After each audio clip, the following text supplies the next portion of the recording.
Forces affecting the velocity and the direction of wind. So we talk about the forces which affects the velocity, that means speed, and the direction of the winds.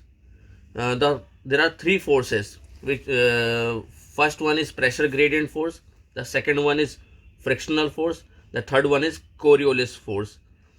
अगर मैं इसको हिंदी में समझाने की कोशिश करूं तो ये वायु की दिशा और गति को प्रभावित करने वाले कारक होते हैं।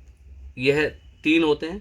एक प्रेशर ग्रेडियंट फोर्स जो कि दाब में बदलाव है, दाब प्रवणता बल कहते हैं इसको। दूसरा फ्रिक्शनल फोर्स जो कि एक घिसने वाली ताकत, जो कि हवा या वायु जब घिसेगी तो उसकी स्पीड, वेलोसिटी या गति धीमी या तेज होती है। तीसरी कोरियोलिस फोर्स जिससे कि विंड की डायरेक्शंस चेंज हो जाती है in the northern hemisphere and the southern hemisphere. पहली बात हम करते हैं प्रेशर ग्रेडियंट फोर्स की। किसी भी विंड को ब्लो करने के लिए दो जगहों पे अलग अलग तरीके का प्रेशर होना चाहिए। जैसे कि इस इमेज में आप समझिए, ये है हाई प्रेशर बेल्ट, ये है लो प्रेशर बेल्ट। कभी भी हवाएं, वायु, विंड हाई प्रेशर बेल्ट से लो प्रेशर बेल्ट की तरफ मूव करती है तो फर्स्ट फोर्स जो है वो प्रेशर ग्रेडियंट फोर्स होता है। कहीं पे भी दो जगहों पर अलग अलग फोर्स होना चाहिए, जहाँ कहीं पे हाई प्रेशर तो कहीं पे लो प्रेशर, और विंड हमेशा हाई प्रेशर से लो प्रेशर मूव करेंगे। ये पहला फोर्स है। दूसरा फोर्स फ्रिक्शनल फोर्स है।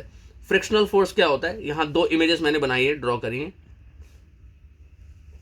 एक में अगर आप देखें तो ये सरफेस है, सरफेस पे बिल्डिंग्स, और बिल्डिंग्स के साथ साथ विंड मूव कर रही है।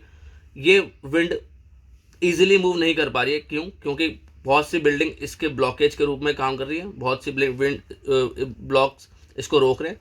लेकिन अगर आप दूसरी तरफ देखें तो एक विंड जो कि अबव द बिल्डिंग्स ब्लो कर रही है, जो कि फ्रीली मूव कर रही है। तो दो फोर्सेस की बात हो गई यहाँ पर। एक जहाँ पर ये विंड बहुत रुक रही है तो फ्रिक्शन फोर्स ज़्यादा है, और एक जहाँ पर सरफेस से 2 से 3 किलोमीटर अबव एक विंड ब्लो कर रही है, जो कि कोई फ्रिक्शन फोर्स उस पर नहीं है। तीसरा फोर्स होता है कोरियोलिस फोर्स। कोरियोलिस फोर्स क्या होता है कि जब भी कभी भी विंड ब्लो करती हैं, अगर वो नॉर्दर्न हेमिस्फीयर में है तो वो अपने राइट डायरेक्शन में मूव कर जाती हैं, और साउथ में है, सदर्न हेमिस्फीयर के अंदर है, तो वो अपने लेफ्ट डायरेक्शन में मूव करती हैं। ऐसा इसलिए होता है कि मान लीजिए जब आप विंड ब्लो करती है तो उसी टाइम पे अर्थ अपनी एक्सेस पे रोटेट कर जाता है।